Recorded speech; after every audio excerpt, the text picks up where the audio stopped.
The room was already celebrating before the meeting even began. My brother was smiling. My aunt was whispering to my cousin.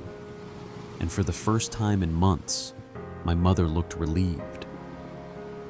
They all thought they knew exactly what was about to happen. After all, my father had been gone for 3 weeks, and according to the story they'd been telling everyone, I was already out of the picture. The difficult son, the ungrateful son, the one who had abandoned the family when my father got sick. I sat quietly at the far end of the conference table inside the attorney's office. My hands were steady, my face was calm. But inside, I felt the weight of every lie they had spent the last year spreading about me. Then the attorney opened a thick folder and adjusted his glasses. The room fell silent. Everyone leaned forward, expecting the final reading of the will. Instead, the attorney looked at me, then at the rest of my family, and said something that instantly wiped the smiles from their faces. Before we distribute any assets, I am legally required to read the final addendum your father submitted 6 days before his death. For a moment, nobody spoke. My brother's smile disappeared. My aunt sat back in her chair, and I felt my heart begin to pound, because they thought they had already taken everything from me.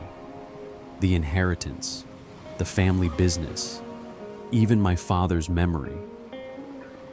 But there was one thing they didn't know. One final file, one final decision, and one truth they could never steal.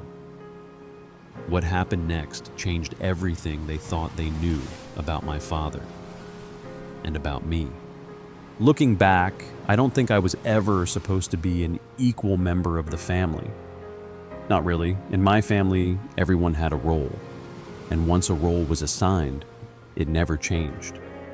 My older brother Jason was the golden child, the successful one, the favorite, the son who could do no wrong. If Jason made a mistake, everyone rushed to explain it away. If he failed, it was because someone else let him down. If he wanted something, the family found a way to give it to him.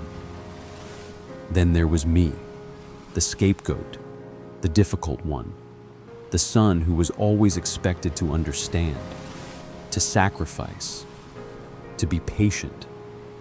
If something went wrong, I was blamed. If something went right, it was expected.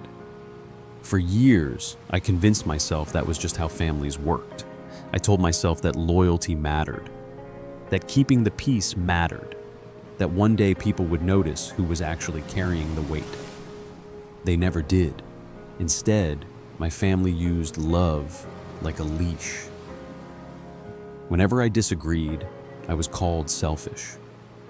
Whenever I set boundaries, I was accused of being ungrateful. Whenever I defended myself, someone reminded me that family should come first. The guilt never stopped, and neither did the manipulation. What made everything worse was that there was a lot at stake. My father owned several rental properties, a sizable investment account, and a controlling share in the family business he had spent 30 years building. As his health declined, everyone started paying closer attention to those assets. At first, they pretended it was concern about his future, concern about his care, concern about protecting what he had built. But the more I watched, the more I realized something. They weren't preparing for my father's death. They were preparing for what came after. And for the first time, I started wondering whether I was still part of the family, or just another obstacle standing between them and what they wanted. Everything changed when my father's condition got worse. For months, his health had been declining. But once the doctor started talking about weeks instead of years, my family changed almost overnight. Suddenly, everyone wanted to help. Everyone wanted to be involved. Everyone wanted access. My brother started handling appointments. My aunt began organizing paperwork. My mother controlled who could visit and when. On the surface, it looked like a family coming together during a difficult time. That's what they wanted everyone to believe. But something felt wrong. The conversations weren't centered on my father's health. They were centered on logistics, documents, accounts, property records, authority. The strangest part was how often the word will started appearing. My father was still alive, still conscious, still fighting. Yet certain family members seemed far more interested in what would happen after he was gone. I remember one dinner when my aunt casually asked whether the latest version of the will had been finalized. The room became quiet. Nobody seemed shocked by the question. Nobody thought it was inappropriate. I was the only one uncomfortable. A few days later, things became even stranger. Important documents started disappearing from my father's office. My brother claimed they were being organized. My mother said they were being secured. Whenever I asked questions, I got the same response. Don't worry about it. Then came the meetings, small family meetings I wasn't invited to, phone calls that ended when I entered the room, conversations that suddenly changed topics when I walked by. The closer my father got to the end of his life, the more secretive everyone became. And the more secretive they became, the more I realized something. They weren't gathering to support my father. They were gathering to prepare for the reading of his will. And somehow, I had a feeling that whatever they were planning, I wasn't supposed to be part of it. My father passed away on a Thursday morning.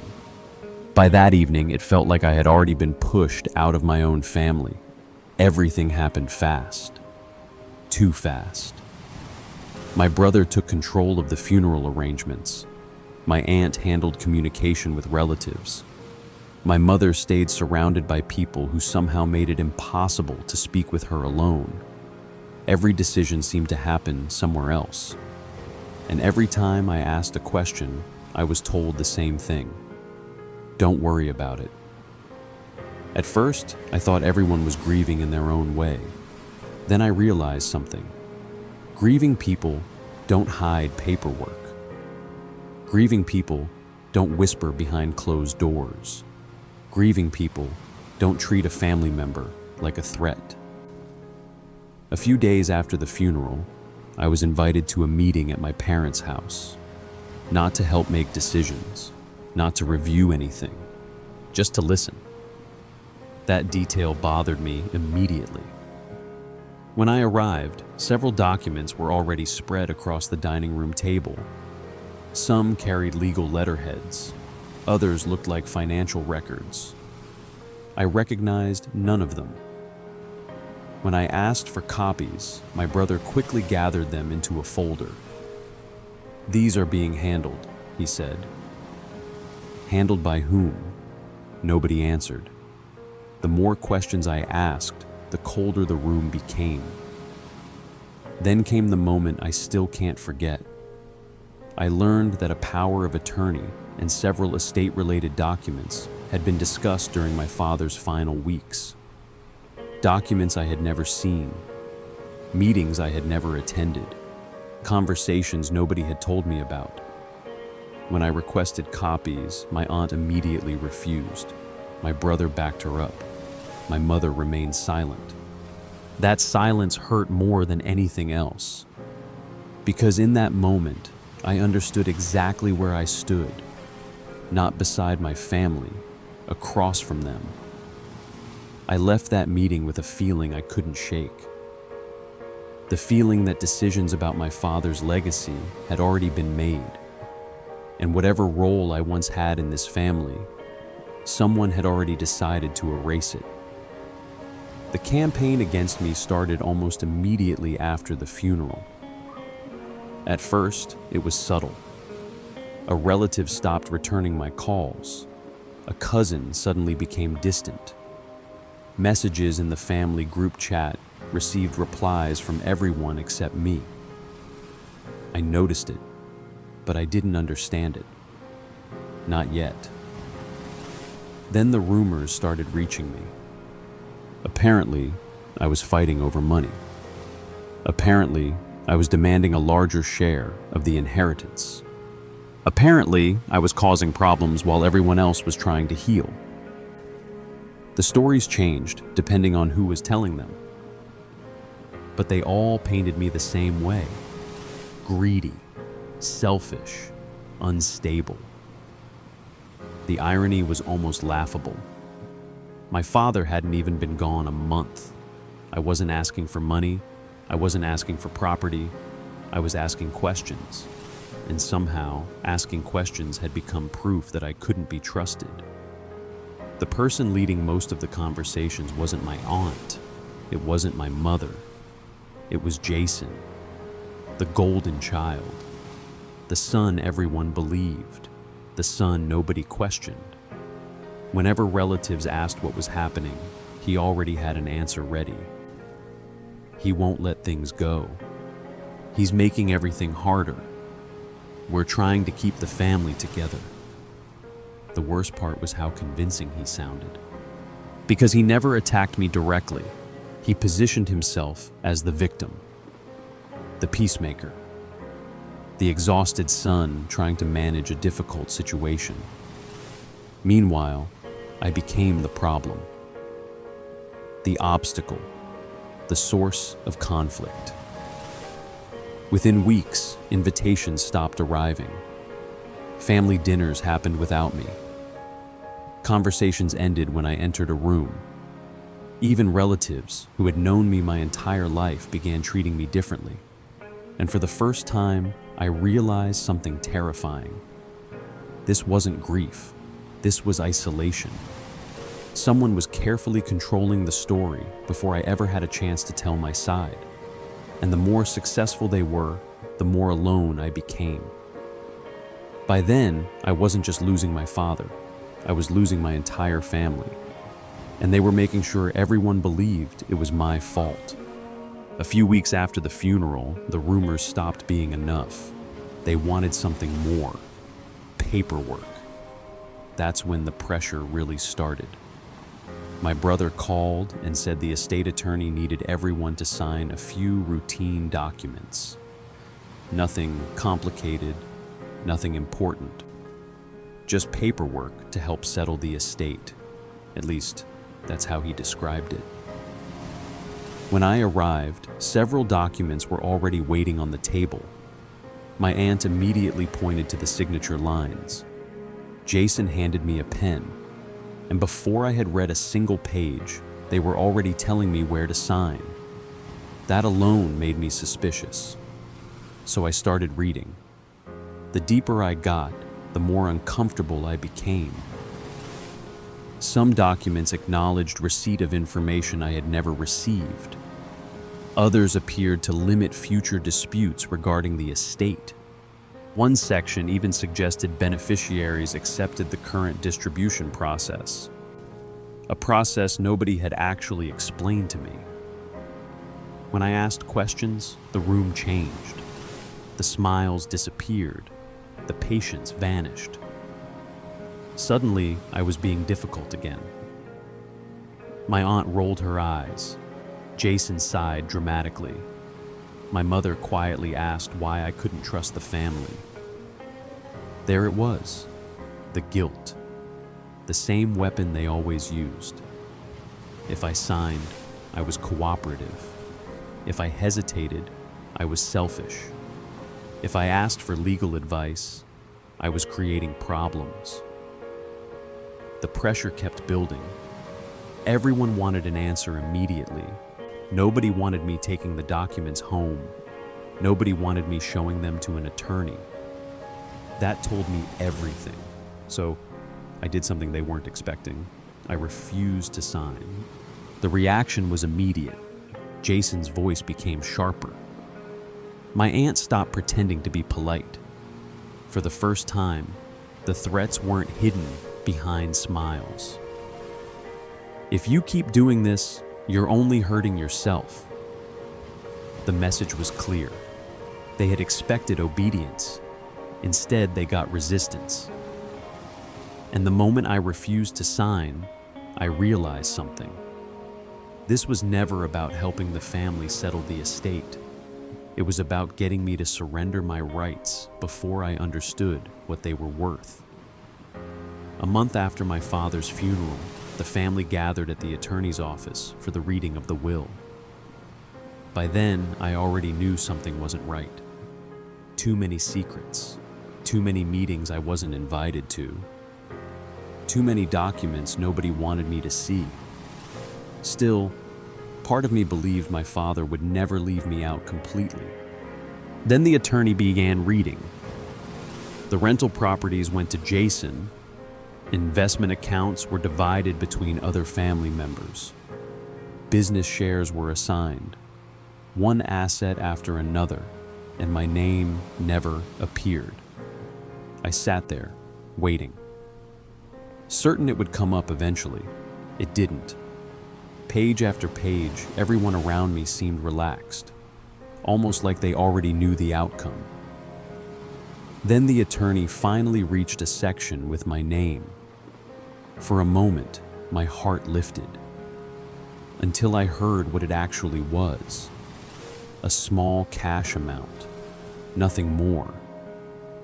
Compared to the rest of the estate, it was almost meaningless. The room remained silent. Nobody looked surprised. That hurt more than the inheritance itself, because it meant everyone had expected this. Everyone except me.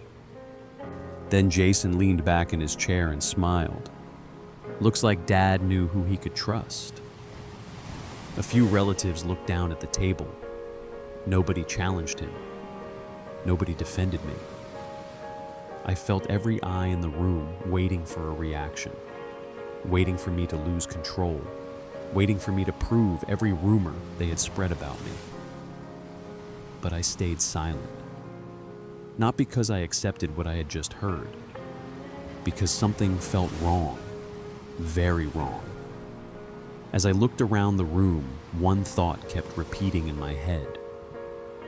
This wasn't a family shocked by a will. This was a family watching a plan succeed. And for the first time, I began wondering whether the document they had just read was really the whole story. A few days after the reading of the will, my mother asked to meet. She said the family wanted to find a solution. For a moment, I allowed myself to believe they were finally willing to have an honest conversation. Maybe someone felt guilty. Maybe someone was ready to explain what had happened. Maybe there were answers I hadn't been given. But the moment I sat down, I realized I had misunderstood everything. The meeting wasn't about fairness. It wasn't about healing. It was about control. Jason did most of the talking. He explained that the family was willing to help me, willing to be generous, willing to make sure I wasn't left completely empty-handed. But there were conditions. I needed to stop questioning the will, stop asking relatives what they knew, stop requesting documents, stop talking about attorneys, and most importantly, I needed to accept that I had been wrong from the beginning.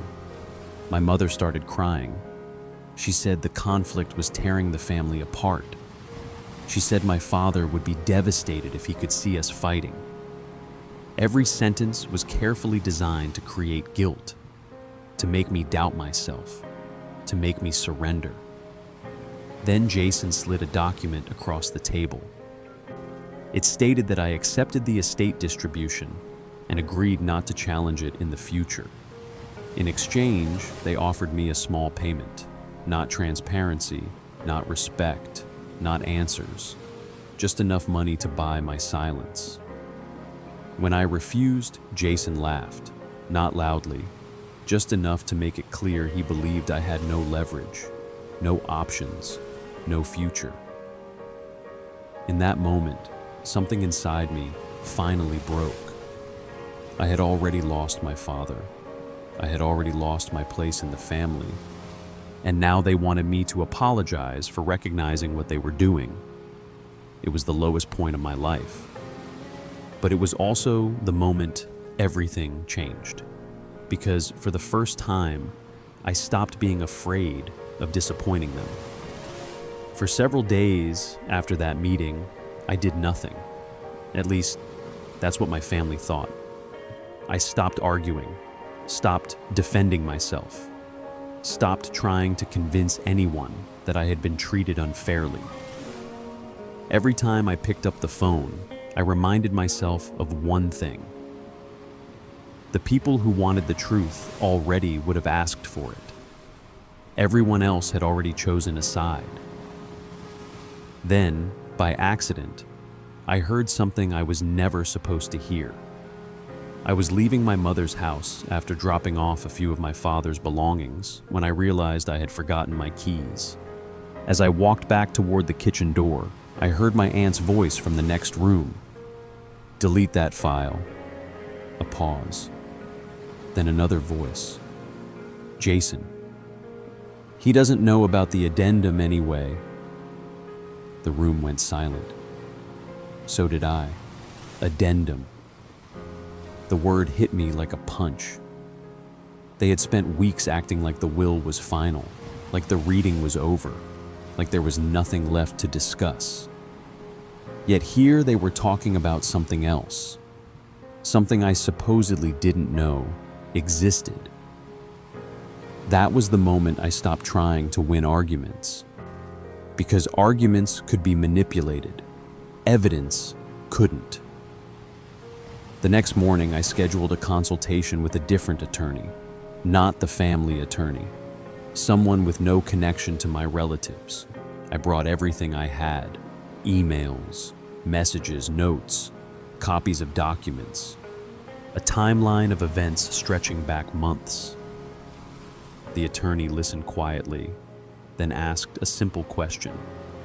"Has anyone verified that you've seen every estate document on file?" I hadn't, and neither, apparently, had he. That single question changed everything.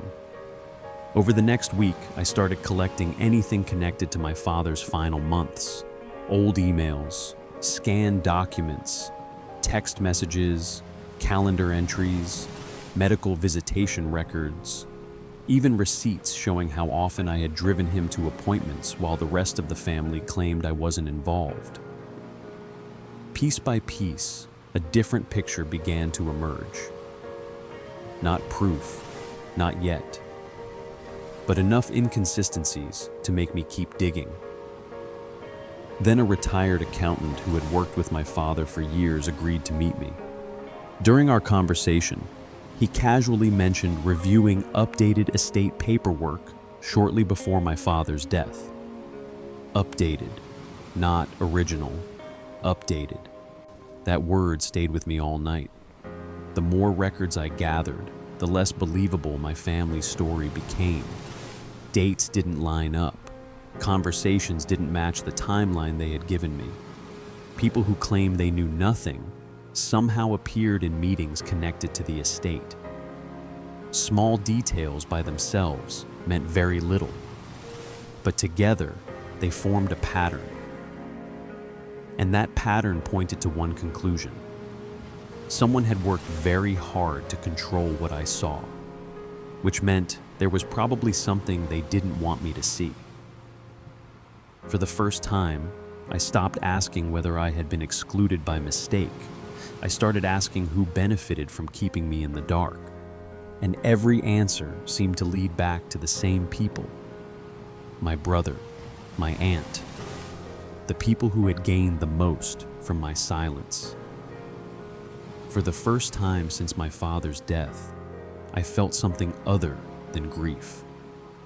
I felt hope, a dangerous kind of hope, the kind that appears when a story stops making sense.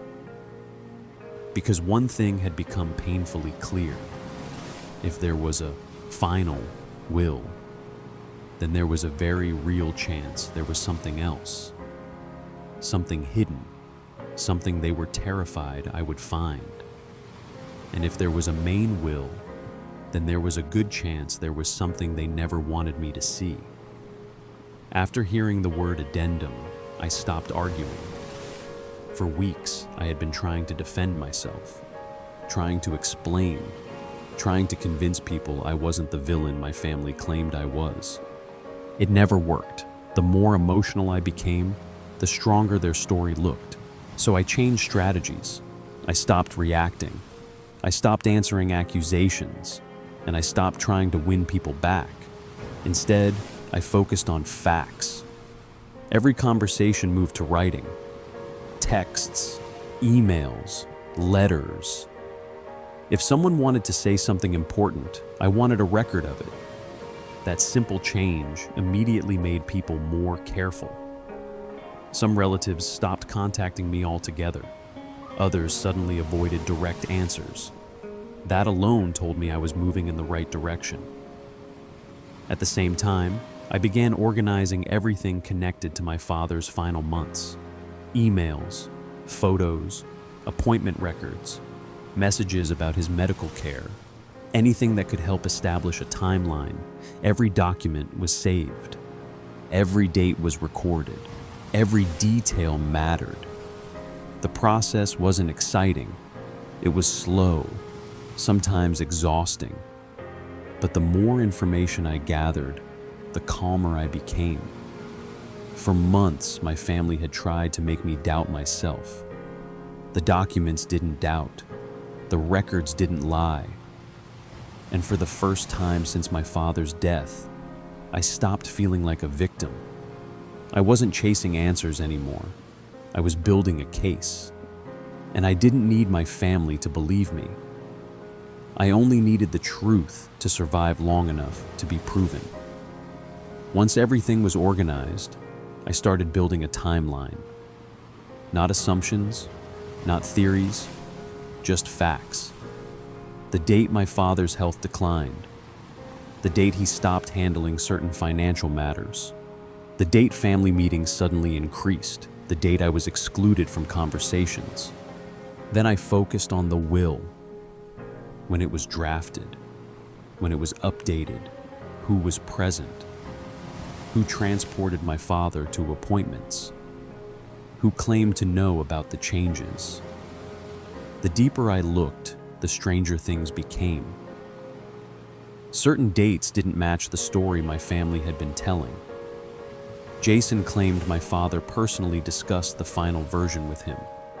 Yet records showed my father was hospitalized during part of that period. My aunt insisted everything had been witnessed properly, but several names appeared in places they shouldn't have been. Even small details raised questions. Why were some documents discussed before they officially existed? Why did different relatives remember the same event differently? Why was everyone so vague whenever I asked about the final weeks? None of these things proved wrongdoing. Not yet. But they revealed cracks. Cracks in a story that had once sounded perfectly coordinated. The more contradictions I found, the less confident I became that the will reading had revealed the full truth. By the end of the week, my timeline stretched across several pages. Appointments, phone calls, document revisions, family meetings, everything connected together. And for the first time, I could clearly see something that had been hidden before. The inheritance wasn't the real story. The real story was what happened before the will was ever read. And someone had worked very hard to make sure those details stayed buried. The breakthrough came when I stopped looking at the will itself. Instead, I started looking for everything around it. The emails, the appointments, the paperwork trail. Because documents don't appear out of nowhere. Someone creates them. Someone reviews them. Someone files them. A few days later, that decision paid off. While searching through old emails, I found a message from my father's law office. It wasn't sent to me directly. It was copied in a chain discussing estate documents a week before his death. One sentence immediately caught my attention. Please make sure the addendum is attached to the final package. Addendum. The same word I had overheard at my mother's house. My heart started racing. This was the first proof that the addendum actually existed. Not a rumor, not something I imagined, a real document referenced by a real law office. I kept digging. Soon I found something else.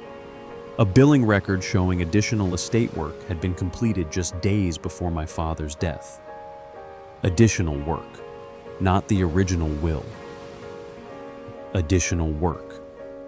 Then another piece appeared, a draft document referenced in an email attachment that was no longer included in the final records I had been shown.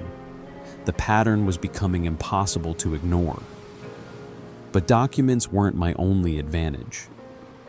I also started speaking with people outside the family, a nurse who regularly saw my father, an old neighbor, one of my father's longtime friends.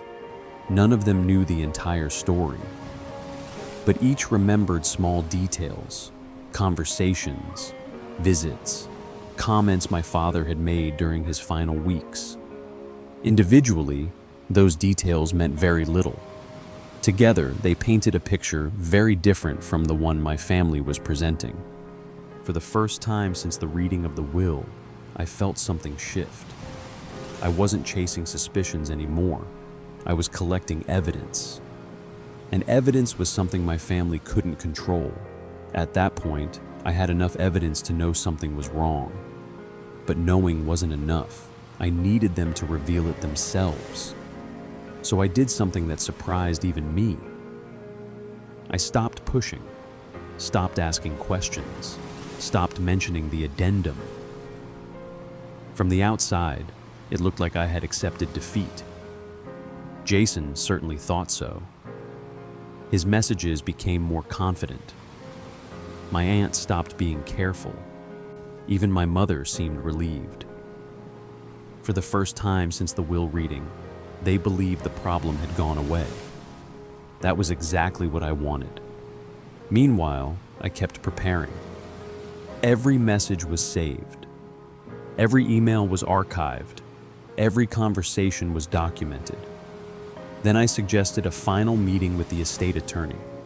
Officially, it was to discuss closure, to understand the distribution, to move forward. At least, that's what I told them. The truth was different. I wanted everyone in the same room. The attorney, my family, and the people who had spent months repeating the same story. As the meeting approached, I noticed something interesting. Their version of events kept changing. Jason remembered things one way. My aunt remembered them another. Small contradictions appeared everywhere. The more comfortable they became, the less disciplined they were. And the less disciplined they were, the more likely they were to make a mistake. That's why I stayed quiet. Not because I was weak. Not because I was giving up. Because people reveal the most when they think they've already won. The night before the meeting, I reviewed every note one last time. The timeline, the emails, the billing records, the references to the addendum. Everything. Then I closed the folder and waited. Because by then, I was certain of one thing. If my family had worked this hard to hide something, there had to be something worth hiding. And the next meeting was going to reveal exactly what it was. The meeting took place exactly where my family least wanted it to happen. A law office. No rumors, no family politics, no emotional speeches, just documents, witnesses, and facts. Everyone was there. My mother, Jason, my aunt, the estate attorney, and me. At first, the atmosphere felt almost relaxed. Jason looked confident. My aunt sat with her arms crossed, wearing the same expression she had worn during the reading of the will. The expression of someone who believed the game was already over. Then the attorney began speaking, and everything changed. He started with the original will, not the inheritance itself, the paperwork, the timeline, the revisions. Several amendments had been made during my father's final months, nothing illegal on the surface. But the timing raised questions, particularly because some of those changes occurred while my father's health was rapidly declining. The room became noticeably quieter. Then came the second blow. I slid a folder across the table. Inside were printed emails, billing records, appointment confirmations, references to estate documents that had never been disclosed during the original reading. The attorney reviewed them one by one. Then he stopped. There it was, the word I had spent weeks chasing. Addendum. The same word I had overheard. The same word my family insisted didn't matter. The same word connected to a document nobody wanted to discuss. For the first time, Jason looked nervous. My aunt stopped making eye contact. The attorney asked a simple question. Why was this document never mentioned during the previous meeting? Nobody answered, because nobody had a good answer. The silence said enough. Then the attorney reached beneath a stack of files and removed a sealed folder. A folder I had never seen before. A folder my family clearly recognized immediately. The color drained from Jason's face. My aunt looked like she had stopped breathing. And that's when I knew. This was it, the last file. The attorney carefully opened the envelope. Nobody spoke. Nobody moved. The room was completely silent. Inside was a final addendum signed 6 days before my father's death, along with a handwritten letter. The attorney adjusted his glasses and began reading. My father's words filled the room. He explained that conflict within the family had increased during his illness. He explained that pressure had been placed on him regarding estate decisions. And then came the sentence that changed everything. If this letter is being read, it means there may be questions about my final wishes. Therefore, I want it clearly understood that my son Ethan is the person I trust most to carry out my intentions. Nobody moved, the attorney continued. My father described how I had handled appointments, medical care, financial responsibilities, the countless things that happened behind the scenes while others argued about assets.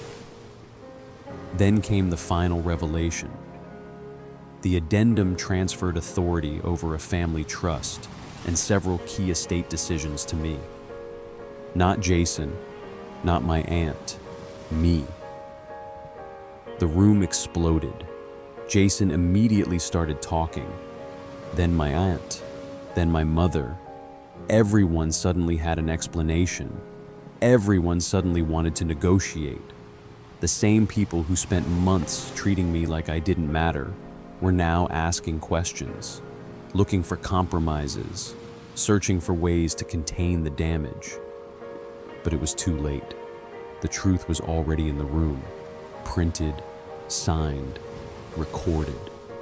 The attorney closed the file and looked directly at my family. His voice was calm, professional, final. This document appears valid and materially affects the estate. Nobody argued after that, because there was nothing left to argue about. For months, they had acted as though I was the outsider, the problem. the son who deserved nothing. Now they were staring at proof that my father had trusted me more than anyone else. And judging by the panic on their faces, they had never expected the last file to be opened. The calls started the same day the last file was opened. By the time I got home, my phone was full of missed calls, voicemails, and messages. For months, nobody wanted to hear my side of the story. Now everyone suddenly wanted to talk. The first call came from my mother. She cried. She said the family was falling apart. She said my father would never have wanted this. She said we needed to stop fighting before things got worse. Years ago, those words would have worked. They would have filled me with guilt. They would have made me question myself. But now I heard something different. Fear, not regret, fear. She wasn't calling because she finally understood what happened. She was calling because the truth had finally caught up with her. I sent one reply. I didn't break this family. I just stopped letting it break me. The next day, Jason called. Unlike my mother, he skipped the emotions. He went straight to excuses. According to him, our aunt handled most of the estate paperwork. The attorney should have explained things better. Nobody expected the addendum to become a problem. The story kept changing, but one thing stayed the same. Nothing was ever Jason's fault. Finally, I interrupted him. When I sat in that office believing Dad left me almost nothing, did you know about the addendum? Silence. A long silence. Then another excuse. That was all I needed to hear. Because innocent people answer questions. Guilty people avoid them. When he realized I wasn't backing down, his tone changed. Suddenly I was being unreasonable, vindictive, obsessed with the past. I ended the call. The conversation was over. 2 days later came the third wave, the deal. My mother arranged a meeting, just the family, no lawyers, no formal setting. They wanted to work things out. The moment I walked in, I knew exactly why I was there. Not because they missed me, not because they wanted reconciliation, because they wanted control. Again. Jason presented the offer. A few assets would be redistributed. Certain decisions would be reconsidered. Everyone would move forward. My aunt called it a compromise. I called it damage control, because none of these offers existed before the last file appeared. Back when they thought I was powerless, there were no compromises, no negotiations, no concern for fairness. The room became quiet. My mother finally asked the question, "What do you want?" For months, I thought I wanted an apology. But sitting there, I realized that wasn't true. An apology without accountability is just another form of manipulation. So I gave them a simple answer. The truth. Nothing more, nothing less. Tell the family what really happened. Stop pretending I was cut out fairly. Stop acting like the addendum never existed. Stop rewriting my father's wishes. That was my condition. Not money, not property, truth. Nobody spoke for several seconds, because they all knew the truth was the one thing they had spent months trying to avoid. Then I looked directly at Jason, the golden child, the son who always came out on top, the son who watched me get humiliated and said nothing. And I finally said what had been on my mind since the day of the will reading. You didn't come back because you care about me. The room froze. My mother looked down. My aunt avoided eye contact. Jason didn't say a word. You came back because you're afraid of the truth. Nobody argued, because nobody could. If the last file had never been opened, none of them would have called. None of them would have apologized. None of them would have offered a deal. They weren't fighting for family. They were fighting to protect themselves. And for the first time since my father's death, I wasn't the one asking for answers. They were. The roles had finally reversed, and that terrified them far more than any inheritance ever could. Looking back, I don't think the inheritance was ever the real lesson. The real lesson was what happened before the will was even read. My family didn't wait until I was strong. They waited until I was grieving, until I was exhausted, until I was focused on losing my father instead of protecting myself. That's why toxic families are so dangerous. They don't attack when you're prepared. They attack when you're vulnerable. And then they call it love. If this experience taught me anything, it's these 3 lessons. First, be extremely careful when money, property, or inheritance suddenly become the focus after a death. Grief makes people vulnerable. And unfortunately, some people know exactly how to take advantage of that. Second, never fight manipulation with emotion. Manipulative people are usually better at emotional games than you are. Fight with facts. Fight with documents.